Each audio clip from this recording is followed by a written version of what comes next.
Pernahkah kita berpikir mengapa harga barang bisa berubah, mengapa setiap orang bebas membuka usaha, atau mengapa pemerintah tidak selalu ikut campur dalam kegiatan ekonomi? Jawaban dari pertanyaan-pertanyaan tersebut ternyata sudah mulai dijelaskan oleh para ekonom sejak lebih dari 2 abad yang lalu. Dari perubahan besar akibat revolusi industri, lahirlah pemikiran ekonomi klasik, sebuah aliran yang menjadi fondasi bagi ilmu ekonomi modern dan memperkenalkan konsep pasar bebas yang mempengaruhi sistem ekonomi dunia hingga saat ini.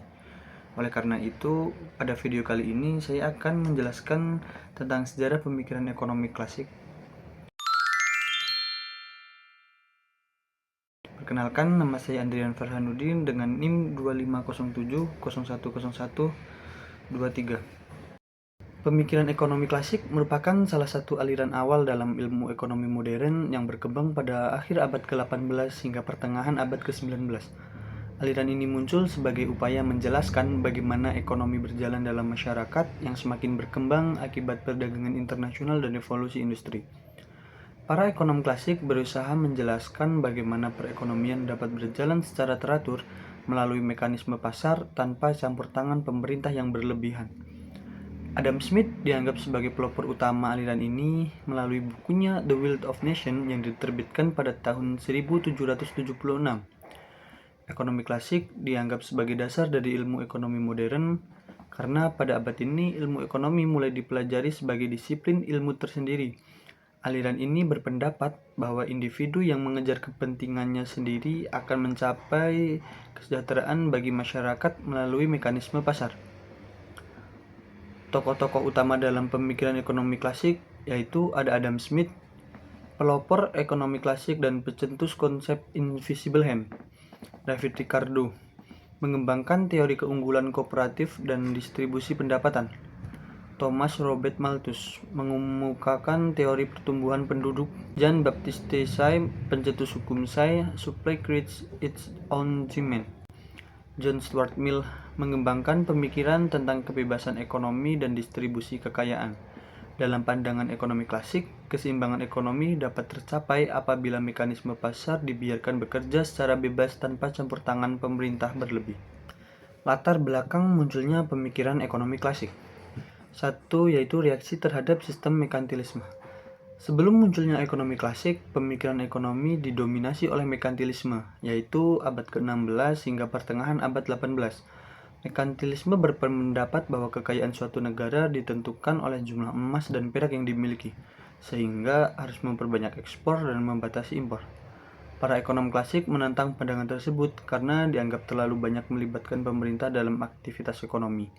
Menurut mereka, perdagangan yang bebas akan menciptakan persaingan yang sehat, meningkatkan produktivitas, serta menghasilkan kesejahteraan yang lebih besar bagi masyarakat. Dua, yaitu pengaruh terhadap revolusi industri. Revolusi industri di Eropa pada abad ke-18 membawa perubahan besar dalam sistem produksi. Penggunaan mesin menggantikan tenaga manusia dan meningkatkan kapasitas produksi secara signifikan. Dampak revolusi industri diantara lain: 1. Meningkatnya produksi barang dan jasa. 2. Berkembangnya teknologi dan inovasi. 3. Munculnya kelas pekerja industri. 4. Semakin luasnya perdagangan antar negara. Dan yang terakhir yaitu terjadinya urbanisasi atau perpindahan penduduk ke daerah industri. Perubahan-perubahan tersebut mendorong lahirnya teori ekonomi yang mampu menjelaskan hubungan antara produksi, pasar, tenaga kerja, dan perdagangan secara lebih ilmiah. 3. Yaitu perkembangan pemikiran liberalisme.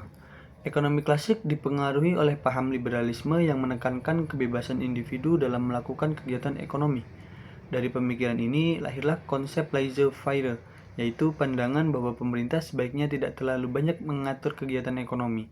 Menurut pemikiran ini, individu bebas mengejar kepentingannya sendiri, persaingan akan mencapai efisiensi, dan pasar akan mencapai keseimbangannya secara alami. Konsep ini dikenal sebagai invisible hand, yaitu mekanisme pasar yang secara otomatis mengarahkan kegiatan ekonomi menuju keseimbangan dan kesejahteraan yang diperkenalkan oleh Adam Smith. Selanjutnya yaitu pokok permasalahan dalam ekonomi klasik. Ekonomi klasik menitik beratkan pada 3 masalah utama dalam kegiatan ekonomi, diantaranya yaitu 1. Produksi.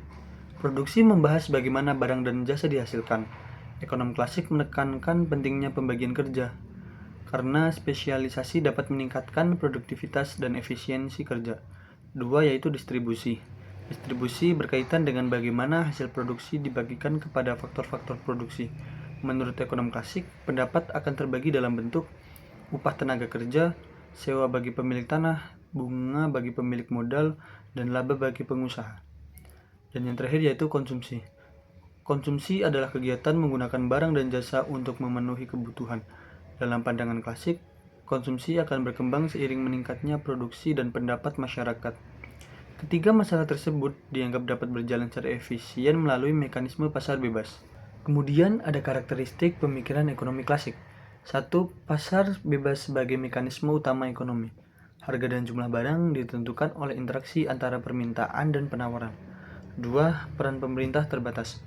Pemerintah hanya bertugas menjaga keamanan, menegakkan hukum, dan menyediakan fasilitas umum. 3. Kepentingan individu sebagai pendorong ekonomi.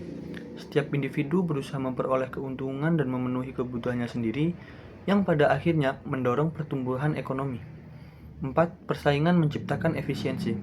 Persaingan mendorong produsen meningkatkan kualitas dan menekan biaya produksi sehingga sumber daya yang digunakan lebih efisien. 5. Penawaran menciptakan permintaannya sendiri. Menurut hukum Say, setiap proses produksi akan menghasilkan pendapatan yang cukup untuk membeli barang yang diproduksi, sehingga dalam jangka panjang tidak akan terjadi kelebihan produksi secara permanen. Dari materi tadi bisa kita simpulkan bahwa pemikiran ekonomi klasik muncul pada abad ke-18 sebagai respon terhadap sistem merkantilisme yang terlalu menekan campur tangan pemerintah dan akumulasi kekayaan berupa emas. Perkembangannya sangat dipengaruhi oleh perubahan besar pada masa revolusi yang menuntut adanya penjelasan ilmiah mengenai produksi, distribusi, dan konsumsi masyarakat.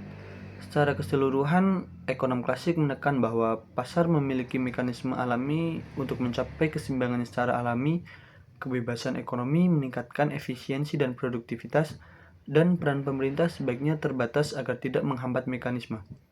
Karena gagasan-gagasan tersebut, pemikiran ekonomi klasik dikenal sebagai fondasi utama ilmu ekonomi modern dan menjadi dasar bagi pemaham tentang sistem pasar bebas yang masih relevan hingga saat ini.